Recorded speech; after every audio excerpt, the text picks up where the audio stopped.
There we go.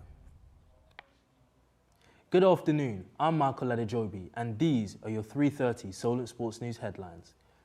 Southampton Football Club continue their impressive FA Cup journey this weekend against Fulham. The Saints are travelling to West London full of confidence after being unbeaten in their last 9 games, winning 7 and drawing twice. Fulham have just lost 1-0 to relegation side West Ham, so Southampton will hope to take advantage on Sunday. For the first time ever, the Championship have made a major change to the top 6 teams. The English Football League have widened the chance of promotion from 4 teams to 6. Positions 3 to 8 will now be taking part in the playoffs. The EFL stated the decision is intended to increase the number of competitive fixtures during the closing stages of the campaign. Gareth Bale was one of Tottenham's greatest players, and he's been vocal about the reason Spurs are falling behind other clubs. The Welshman spoke on the Stick to Football podcast, and if you want to view the full video, you can find it on the Overlaps YouTube channel. I would say money. Maybe they don't pay as much as that's what Ange says. a United. You probably look at the wage bill, it's lower, and I think there's a reason for that. You can attract good players, and I always say now, you buy a £50 million player, it's not what it used to be. You have to be spending 80, 90, 100 now just to get a good player. The North London side lost 3-1 to Crystal Palace yesterday, adding to the scare of relegation. The hit TV show Ninja Warrior lands in Southampton and is soon to be in the LA Olympics. Gracie Holden went down to see what it takes to become a pro Ninja Warrior. Ninja Warrior was created 30 years ago in Japan for entertainment. It now serves a very different purpose, as in 2 years' time it will replace the equestrian in the pentathlon at the LA Olympics. We're here at Southampton Ninja Warrior to find out what it takes to become a ninja.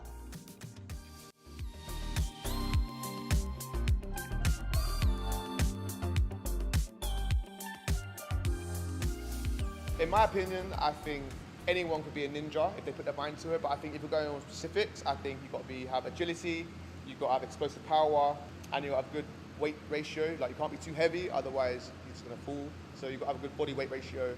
And yeah, like, also it's all mental gain as well. Like, I think anyone can do it, it's in your mind. So I think people will see it in the Olympics and then they'll try and replicate that as well. So more people will come and train here and more eyes on Ninja Warrior itself.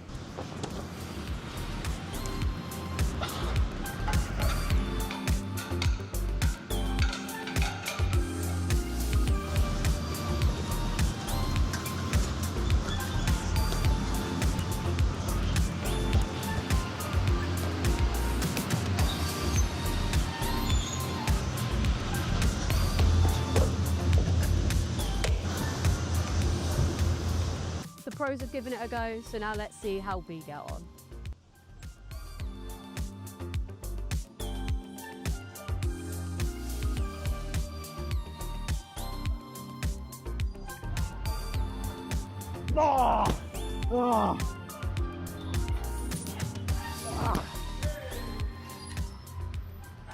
So, do you think we've got what it takes to be a Ninja Warrior?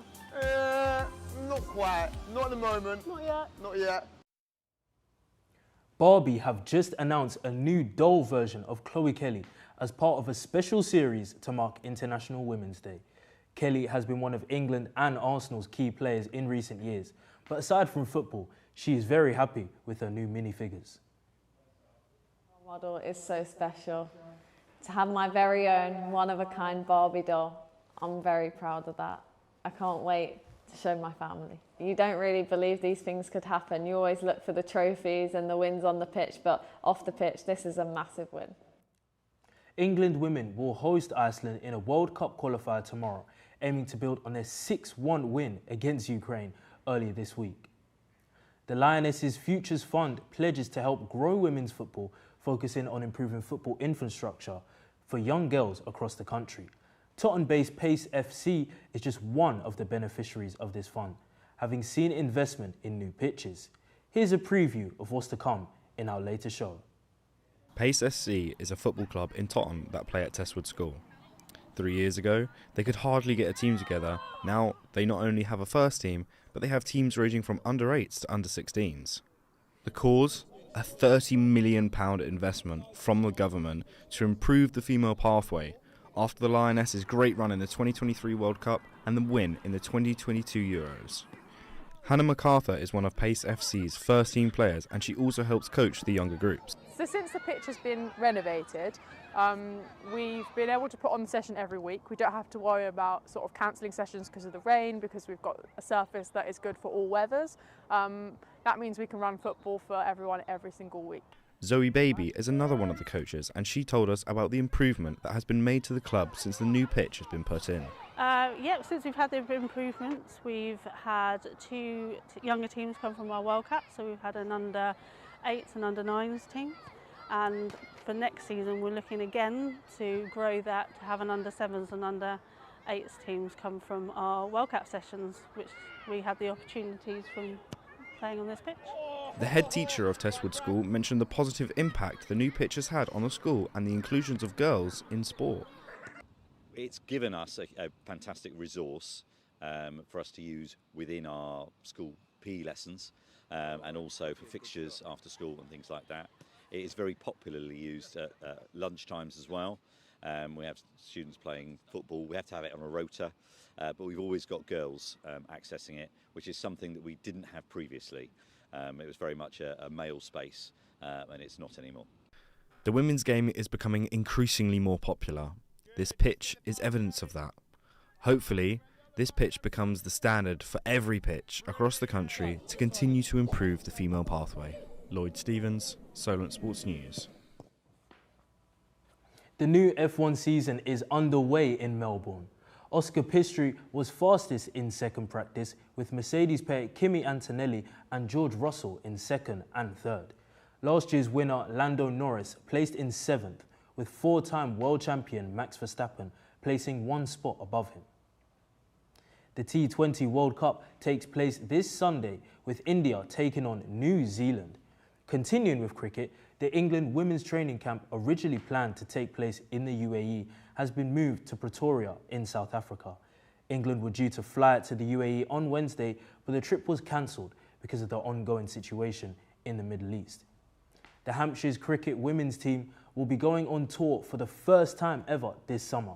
Our cricket correspondents went to the Utilita Bowl to ask about how their pre-season has started. Just a 20-minute drive brought us to the Utilita Bowl, home of Hampshire cricket, to see how the women's team are shaping up ahead of the new season. After finding our bearings, we made our way to the Arlott atrium, but just as we were about to start filming, this happened.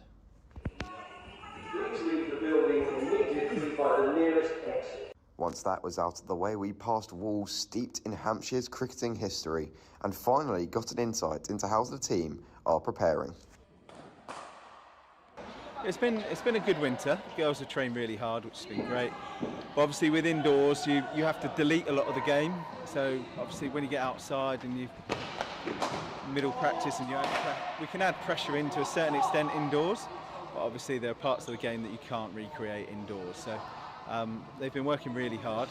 We're going on a pre-season tour, which will help with some of those situations and put them in sort of more consequential training. But we're going to be trying the best we can whilst we're out there. Scenario-based training seems to be a key part of their pre-season preparations. But what exactly does that involve? It's more outcome-based than technical-based or development-based, which is good going into the season to get used to that kind of, I guess, pressure. So we sometimes score them, adds a bit more pressure like you are in a game, but we also sometimes don't. But yeah, it's just good to be exposed to different situations so you don't get to the summer and put yourself in a situation that you've never practiced before or aren't really that familiar with.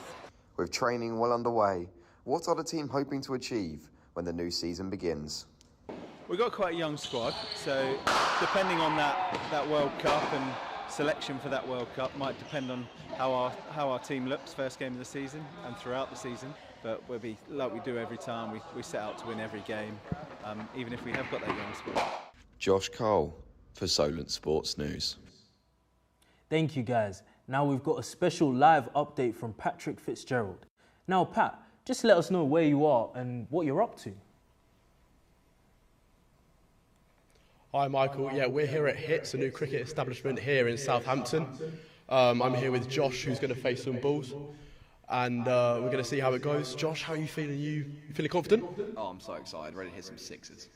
Are you really going to hit some sixes though? Yes. Yeah? All right, let's give it a go. Come on then, Josh. In you go.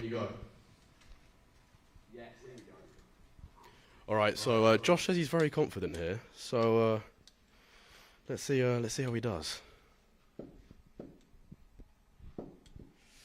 Ball one. The tension's high.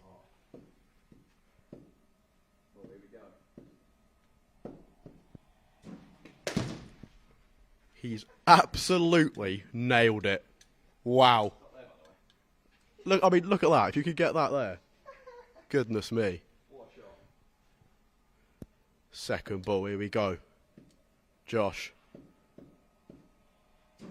I don't know about that one. Josh, what's your opinion on that shot? It's a bit ropey, can't lie. It's very bad. Here we go, ball three. He's just setting up. Shots. Yep, that's a two there. Not too bad. Not too bad, eh? Hey. Yep, apologies for that one. All right, ball four. Shot again. I'll tell you what. In the warm-up, he was not hitting them like this. Okay, this is solid stuff. He's been inspired by that recent Jacob Bethel 100. Ball five. Oh, how's that? Surely. Oh no, umps. Umpire, what are we saying? Umpires at home. Final ball of the over and final ball of the live. What are you doing to me? We're just checking something. Oh God, what are you doing to me? We're just making sure it works. Yep, final ball. Yep, you're all ready to go. Here we go. We're going to get this one just a little bit quicker. A little bit quicker. Right, why is there an air siren? Any time now. Thank you. All right. Here we go. Here we go. Yep, we've nearly killed Josh. But he's just about alive. Back to you, Michael. Cheers, guys. Josh, I would stick to darts if I were you. But speaking of darts, Luke Littler has crashed the Welsh party in the Premier League, defeating Wales international Johnny Clayton 6-4 in Cardiff. The Welshman is still top of the league though, but Littler thinks he's ready to make a charge for it. I really do hope so that I can go off into the lead now, but it's a same week, it's a new week, and you don't know what to expect. This is darts for you, so hopefully we can have a good weekend this weekend and move on to Nottingham next week. The UK Open starts later today, which is described as the FA Cup of darts, where anyone can face anyone. The usual formats of other tournaments see higher-seeded players compete against each other at the later stages of tournaments, whereas the UK Open can see any matchup. 41-year-old LeBron James has just broke another record in basketball, overtaking Kareem Abdul-Jabbar for field goals scored, despite losing 113 to 120 against the Denver Nuggets. LeBron's 16 points puts him in the #1 position with 15,842. Now in rugby, the Six Nations continues this weekend with England travelling to Italy for the penultimate round of the championships. Head coach Steve Borthwick has made a lot of changes following consecutive losses to Scotland and Ireland. In a change of scenery, the University of Southampton have a fencing society where our correspondent Ben Breeze found out about the difficulty of the sport. That's one that's heavy. This one competition.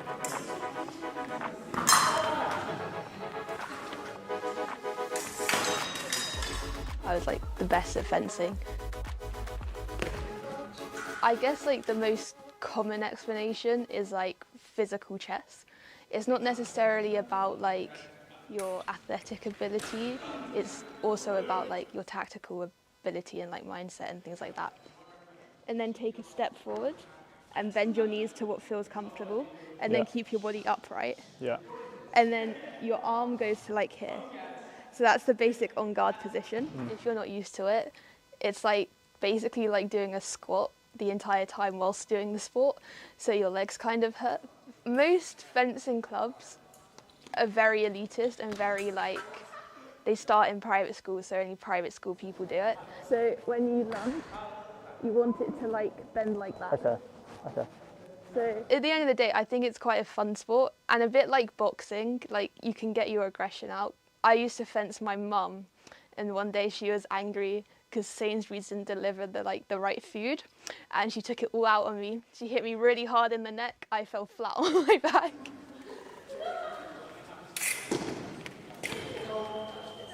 There's these silver jackets. These are called lames, and they're basically jackets with wires through them. The silver is the target area. All that really matters at the end of the day is if you hit them and you get the point. So if you've got quite quick reflexes and you're good at just like, I don't know, psyching your opponent out, you can get quite far quite quickly.